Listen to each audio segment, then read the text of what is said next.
Hello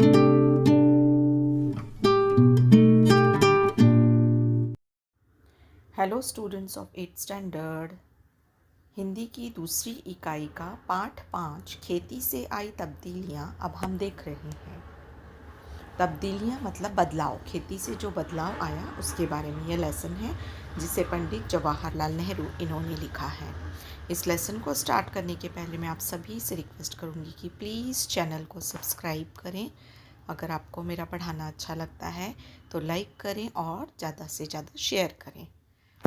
देखिए, इस lesson को हम देखेंगे। पंडित जवाहरलाल नेहरू ने अपनी बेटी इंदिरा गांधी को ये पत्र लिखा है, तो उसके बारे में यह लेसन है।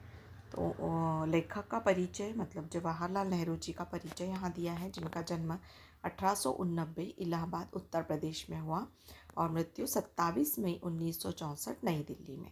इनका परिचय दिया गया है कि स्वतंत्र भारत के प्रथम प्रधानमंत्री थे और चिंतक, वक्ता, लेखक और विचारक थे। मतलब किसी भी बात के बारे में मनन करना और अच्छा बोलने वाले, जिन्हें वक्ता कहा जाता है, और अच्छे लेखक और विचारक थे। नेहरू जी ने आधुनिक भारत के निर्माण में महत्वपूर्ण भूमिका अदा की। आपने विज्ञान और प्रौद्योगिकी के विकास को प्रोत्साहित किया। मतलब इन्होंने विज्ञान और उद्योग जो थे उनको भी बहुत ज़्यादा प्रोत्साहन दिया था।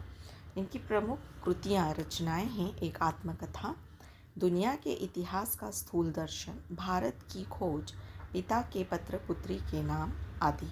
तो इसमें से जो है भारत की खोज है ना, वो देखिए पहले दूरदर्शन पर एक धारावाहिक सीरियल आता था, जिससे मुझे लगता है आप अब देख सकते हैं कि भारत की खोज के बारे में बहुत सुंदर ये एक सीरियल बना था। तो शायद यूट्यूब पर अवेलेबल होगा, तो आप लोग उसे ज़रूर देखिए। इससे हमें प्राचीन भारत के बारे में या भारत का उद्गम किस तरह हुआ यह दिखाया गया है।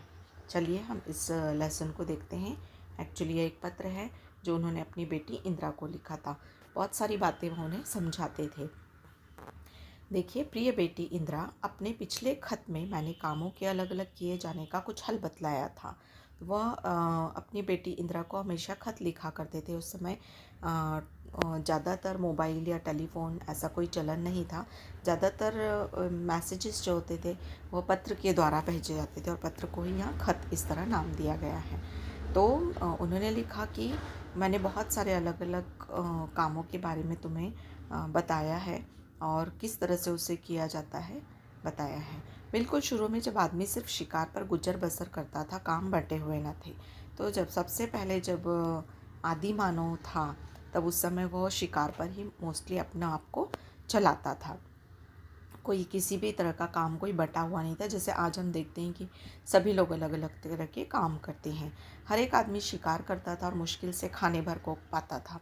सबसे पहले मर्दों और औरतों के बीच में काम बंटना शुरू हुआ होगा। देखिए, यहाँ पर हमने देखा कि एक वह विचारक थे, उस हिसाब से उन्होंने पत्र में समझाया कि सबसे पहले जब इंसान शिकार करके अपना गुजर बसर करता था, उस समय सबसे पहले काम का जो बंटवारा हुआ वह मर्द और औरत के बीच में हुआ, क्योंकि मोस्टली मर्द जो थे शिकार करने जाते होंगे और औरत घर में रहकर बच्चों और उनके जो पालतू जानवर हैं उनकी देखरेख करती होगी। ऐसा उन्होंने इंदिरा जी को समझाया। जब आदमियों ने खेती करना सीखा तो बहुत सी नई नई बातें निकली। पहली बात यह हुई कि काम कई हिस्सों में बंट गए। कुछ लोग शिकार खेलते और कुछ खेती करते और हल चलाते। तो सबसे पहले नए नए जब आदमी ने खेती करना सीखा तो उसमें भी काम बटा हुआ था। जैसे कि कुछ लोग तो शिकार ही करते थे और कुछ लोग खेती करते थे, हल चलाते थे। ज्यों ज्यों दिन गुजरते गए आदमियों ने नए नए पेशे सीखे और उनमें पक्के हो गए। फिर धीरे धीरे कुछ कुछ कारीगरी, कुछ कुछ कौशलता के काम लोगों ने धीरे धीरे सीखे और फिर वह अपने अपने कामों में पक्के हो गए। खेती करने का दूसरा अच्छा नतीजा ये हुआ कि गांव और कस्बे बने, लोग इनमें आबाद होने लगे। खेती के पहले लोग इधर उधर घूमते फिरते थे और शिकार करते थे। देखिए, हिस्ट्री में भी हमने जब आदि मानव के बारे में पढ़ा है, उस समय हमने धीरे धीरे देखा कि वह पानी की जगह पर नदियों के किनारे में बस्ती करके रहने लगा, क्योंकि उसे पानी भी पास में मिलने लगा था। और फिर धीरे धीरे उसने वहाँ पे खेती करना शुरू किया, है ना। तो खेती करने के साथ साथ वह आपस में ग्रुप में रहने लगे, फिर समूहों में रहने लगे। फिर खेती के पहले जो तो लोग इधर उधर घूमते थे, शिकार करते थे, लेकिन जब खेती करने लगे तो क्या करने लगे, बस्ती बसाकर रहने लगे। उनके लिए एक जगह रहना ज़रूरी नहीं था, शिकार हर एक जगह मिल जाता था। इसके सिवा उन्हें गायों, बकरियों और अपने दूसरे जानवरों की वजह से इधर उधर घूमना पड़ता था। पहले वो जो पालतू जानवर पालते भी थे ना, तो उनको लेकर जगह जगह जाते थे, जहाँ पर उन्हें घास फूस मिलती थी, उन प्राणियों का खाने के लिए मिलता था, तो ऐसे जगह पर उन्हें ले लेकर वह घूमते थे। एक जगह कुछ दिनों तक चरने के बाद ज़मीन में जानवरों के लिए काफ़ी घास पैदा नहीं होती थी और सारी जाति को दूसरी जगह जाना पड़ता था। तो हम देखते हैं कि जब वो ग्रुप में रहने लगे एक जगह अपने प्राणियों को लेकर, अपने पालतू जानवरों को लेकर, तो वहाँ पर जब वो प्राणी या जो जानवर थे वो जब अपने चरने का काम पूरा कर लेते थे, जैसे घास फूस वहाँ ख़त्म हो जाती थी, तो उन प्राणियों को लेकर यह लोग दूसरी जगह चले जाते थे। इस तरह ग्रुप में ही घूमते थे। जब लोगों को खेती करना आ गया तो उनका ज़मीन के पास रहना ज़रूरी हो गया। ज़मीन को जोत बोकर वे छोड़ नहीं सकते थे, उन्हें साल भर तक लगातार खेती का काम लगा ही रहता था और इस तरह गांव और शहर बन गए। तो जब उसने मानव ने खेती करना सीखा तो उसने देखा कि खेती का काम तो पूरा साल भर करना पड़ता है ना, तो फसल अगर उगाई है तो उसे पूरा साल देखना ही पड़ता है। तो धीरे धीरे फिर इंसान एक ही जगह पर रहने लगा और समूहों में रहने लगा, जिससे गांव और शहर बन गए। दूसरी बड़ी बात तो खेती से पैदा हुई, वह यह थी कि आदमी की ज़िंदगी ज़्यादा आराम से कटने लगी। अब जैसे खेती होने लगी, फसल उगाने लगा, तो नेचुरली उसे खाने के लिए एक जगह पर मिलने लगा, तो उसकी थोड़ी ज़िंदगी सीधी सरल हो गई, आरामदायक हो गई। पहले वह एक स्थान से दूसरे स्थान भटकता ही रहता था, क्योंकि उसे हर समय खाने के लिए शिकार की तलाश रहती थी। अब जब वह खेती करने लगा तो वह एक जगह रहने लगा। खेती से ज़मीन में अनाज पैदा करना सारे दिन शिकार खेलने से कहीं ज़्यादा आसान था। इसके सिवा ज़मीन में अनाज भी इतना पैदा होता था कि जितना वे एकदम खा नहीं सकते थे, इसे वे सुरक्षित रखते थे।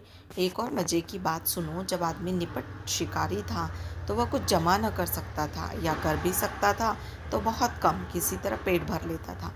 तो यहाँ लेखक अपनी बेटी से को समझा कर कह रहे हैं कि देखो, जब वो शिकार करता था तो शिकार का जो मांस है वो ज़्यादा दिन नहीं कलेक्ट करके रख सकता था, है ना।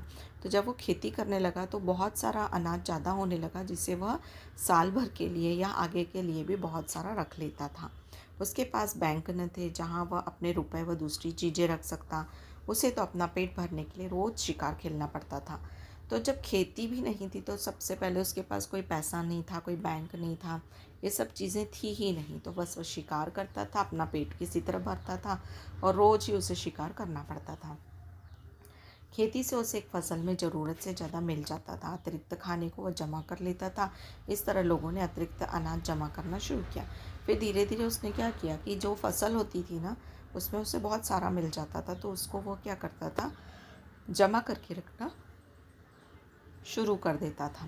लोगों के पास अतिरिक्त अनाज इसलिए हो जाता था कि वह उससे कुछ ज़्यादा मेहनत करते थे, जितना सिर्फ पेट भरने के लिए ज़रूरी था। तुम्हें मालूम है कि आजकल बैंक खुले हुए हैं जहां लोग रुपए जमा करते हैं और चेक लिख कर निकाल सकते हैं। यह रुपया कहाँ से आता है? तो यहाँ पहले उन्होंने खेती के बारे में समझाया कि अब अनाज भी बहुत होने लगा और इंसान को पेट भरने से ज़्यादा अनाज मिलने लगा।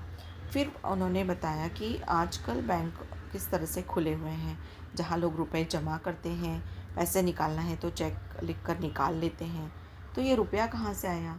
अगर तुम गौर करो तो तुम्हें मालूम होगा कि यह अतिरिक्त रुपया है, यानी ऐसा रुपया जिसे लोगों को एक बारगी खर्च करने की ज़रूरत नहीं है। इसे वे बैंक में रखते हैं।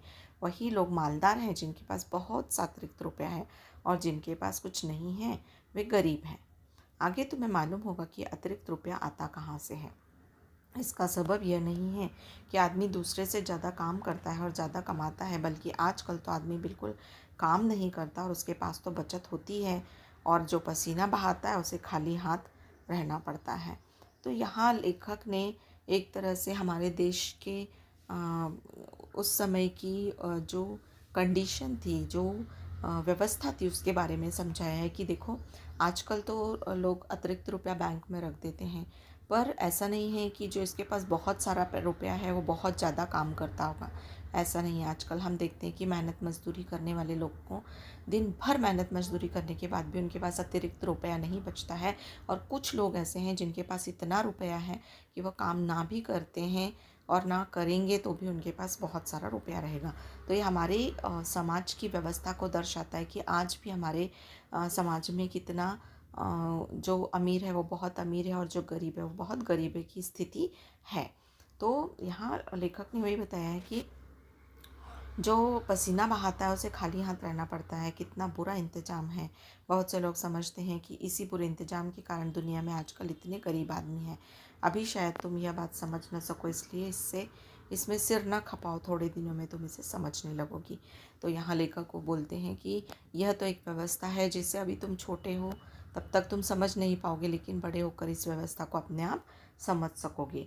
इस वक्त तो तुम्हें इतना ही जानना पर्याप्त है कि खेती से आदमी को उससे ज़्यादा खाना मिलने लगा जितना वह खा नहीं सकता था। यह जमा कर लिया जाता था। उस ज़माने में न रुपए थे न बैंक। जिनके पास बहुत सी गायें, भेड़ें, ऊँट या अनाज होता था वही अमीर कहलाते थे। तो पुरानी जब आदि मानव था उसके बाद धीरे धीरे उसने खेती करना सीखा, तो खेती के साथ साथ वह जानवर भी रखने लगा, पालतू जानवर। तो उस समय जिसके पास बहुत सारा खेती का अनाज है और बहुत सारे पालतू जानवर हैं, ऐसे ही लोग बहुत अमीर कहे जाते थे। तो यहाँ पर ये पत्र समाप्त हुआ और उन्होंने लिखा है, लेखक ने, कि तुम्हारा पिता जवाहरलाल नेहरू। तो ये जवाहरलाल नेहरू जी ने अपनी बेटी इंदिरा, जो बाद में चलकर हमारे देश की प्राइम मिनिस्टर बनी थी, इंदिरा गांधी, उनके नाम यह खत लिखा था। तो यह लेसन यहीं पर ख़त्म होता है। इसका स्वाध्याय मैं अगले वीडियो में आपको दूंगी।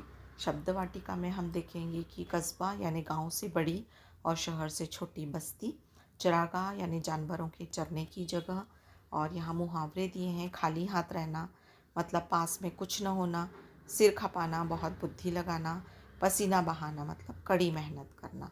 तो यह लेसन था, आप इसे ज़रूर फॉलो कीजिए, और यदि सब्सक्राइब ना किया हो तो प्लीज़ सब्सक्राइब कीजिए। Thanks for watching it.